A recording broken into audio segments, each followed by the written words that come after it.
Welcome to the fifth episode of my series Decolonizing the Mind. As usual, I'll start with the feedback that I have gotten, and I will do that by start sharing the screen. Um, the feedback that I got was about notifications and about multilingual options. Now, here on my website, if you go to the option about videos, you will find instruction videos, how to get notifications by YouTube of my new videos. If you click on it, it gives you instructions on how to use your subscribe button to get notifications. The other thing is that I've set up now the ability to watch the video with subtitles and captions in language that Google Translate supports, and that is including Chinese, Hindi, Arabic, Spanish, whatever you want. Um, uh, it takes effect after 2 hours after that I've uploaded a video, but I have to arrange for that. And then you could share the videos with people who don't understand English or are not so good in English, so they could follow it through the captions. Now, there's another feedback about whether I support repression in Iran, for example, against homosexuals, etc. I'm more than happy to discuss these questions in other videos. The videos, what I'm doing now, is about an analysis of how to understand the situation with the war in Palestine and how to understand the role of different parties, including Iran. And how I look at repression in Iran is something that I'll deal with in one of the future videos. So this episode goes into the question of nuclear war. To understand what nuclear war is, you have to understand what a nuclear bomb is. And then you have to understand how a nuclear war might start and who might start it. And I will argue that Russia is the one who can stop a nuclear war and therefore provides a nuclear shield for Iran. And I'll explain why. What is a nuclear bomb? A nuclear bomb, compared to a regular bomb, if you drop that regular bomb, it explodes and all the fragments, can kill people and destroy the environment. But a nuclear bomb is a bomb that is based on a nuclear reaction to create an explosion.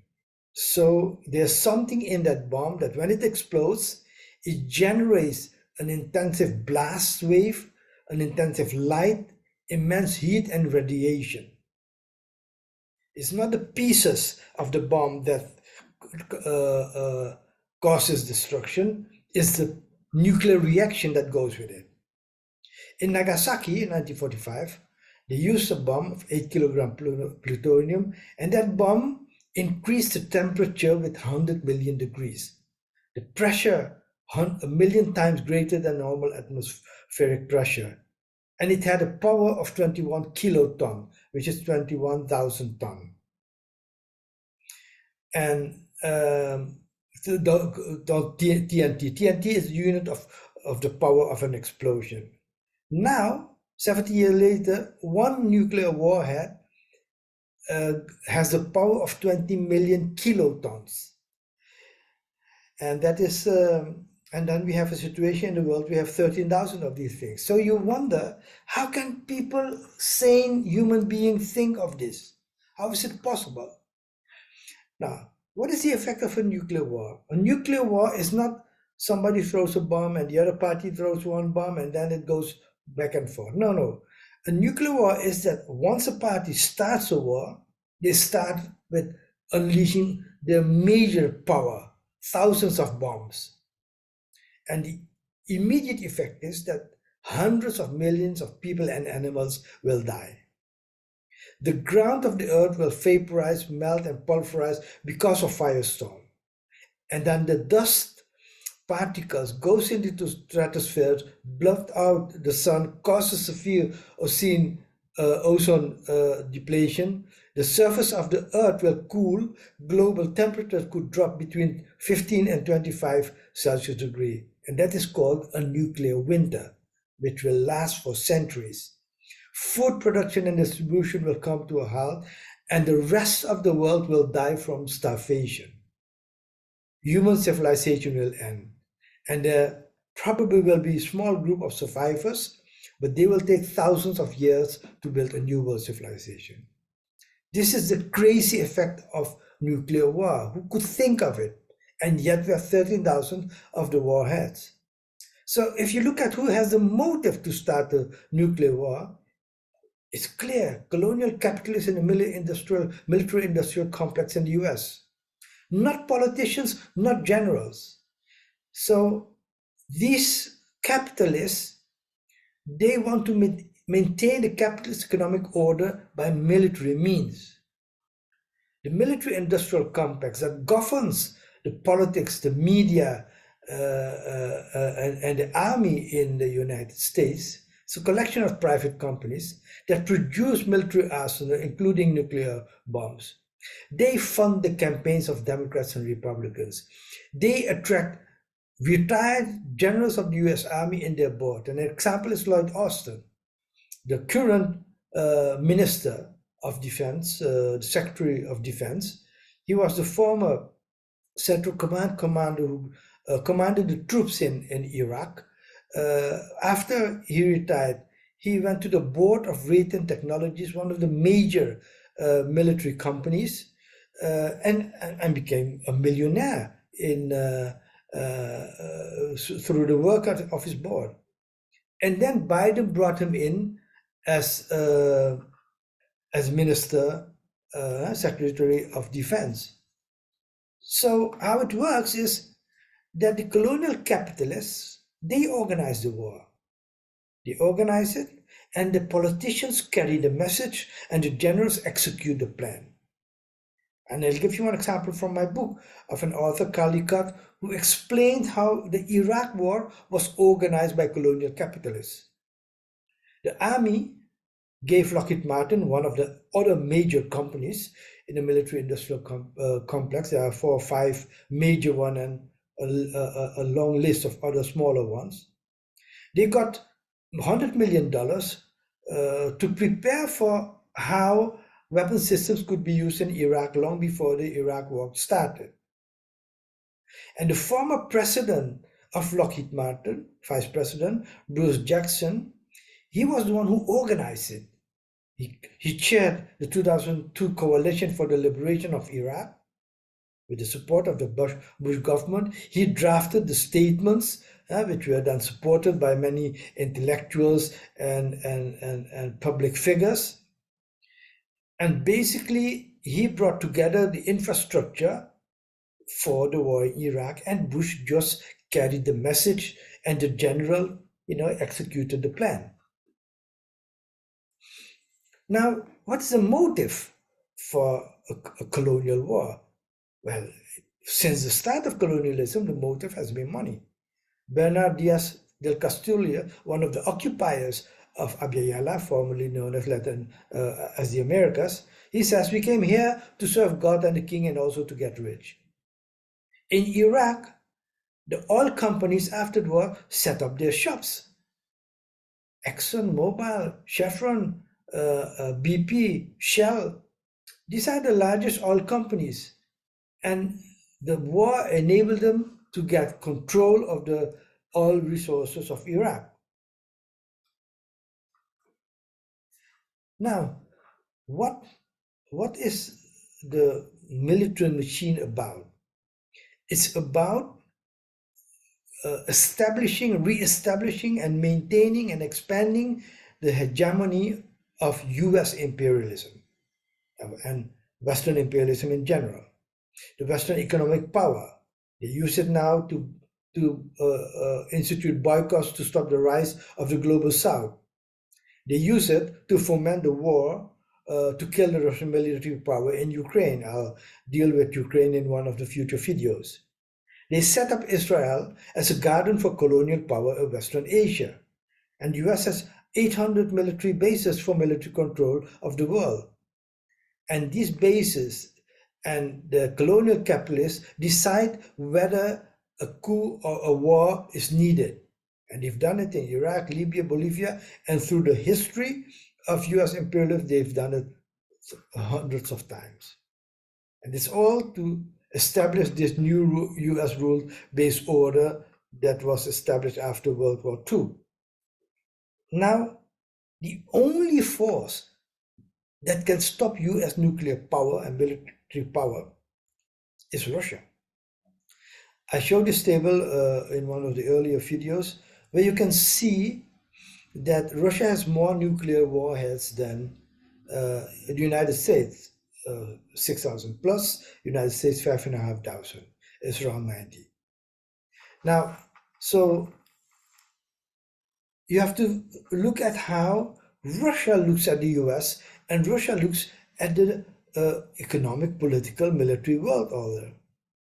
And today, TASS published a speech by Putin where he explains the strategic vision of how we look at the world.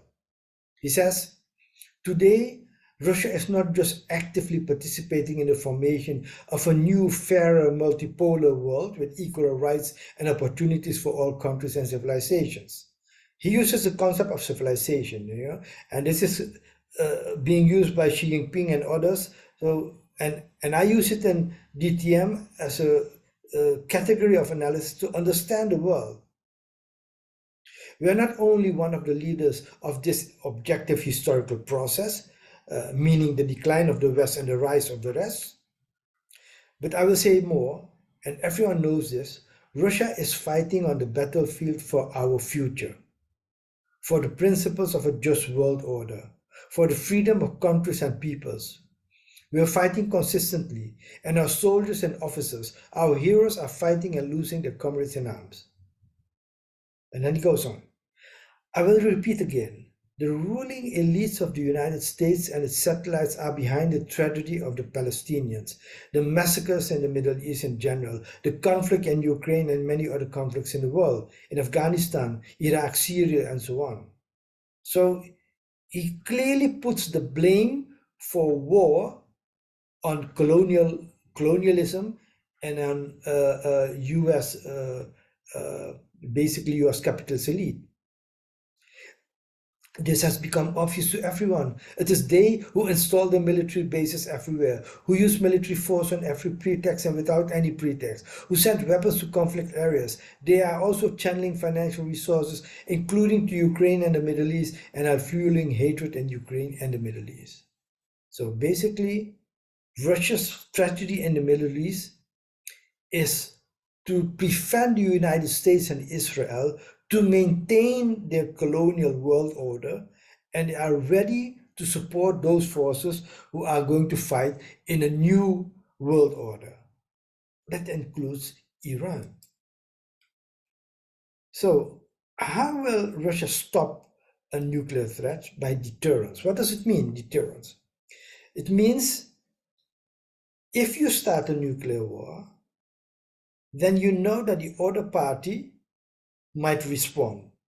So what you need to do is let the party who wants to start a nuclear war know that it will end good for none of us. So you better not do it. So if the war in Palestine escalates, and the chances of escalations are there because they don't want a ceasefire. Israel doesn't want it. The United States doesn't want it. The United States has sent generals. Their generals who were fighting in Iraq are now in Israel, and they are in the command centers, in the underground command centers that has been dug in, and where Israeli and American generals are plotting the bombing of Gaza. And even at the level of the incursions of the Israelis in Gaza, there are, military men from the US advising them on the ground. I have this from sources that you can find on the internet. So what happens when the war escalates? US, who is behind Israel, will have to decide whether They want to use a nuclear bomb to destroy not Hamas but Iran, which they see as the major military power behind the war now. And if you look carefully at the speech of Putin, Russia, who formerly supported Israel in many ways, are now behind Palestine. Mind you, Israel supports Ukraine. So Russia sees Israel supporting Ukraine and find that unacceptable. When Israel would use a nuclear bomb, they will do it only with permission of the US. And if US permits that, Russia will see that as the start of an attack also on the Russian arsenal, because you won't use one nuclear bomb there and then wait what happened. So it's important to understand if we are at the verge of the escalation of the war. And tomorrow, Hezbollah Secretary General Saeed Hassan Nasrallah will deliver a speech at 1400 hours Central European Time. That's why my video tomorrow will not be published at 12 o'clock CE time, but after his speech, I'll make an analysis, and I think it will be probably around 6 o'clock that I will upload the video of tomorrow. So I would say stay tuned and look at the next episode, which is there. Please provide me with feedback if you think you can help in improving the video. Thank you.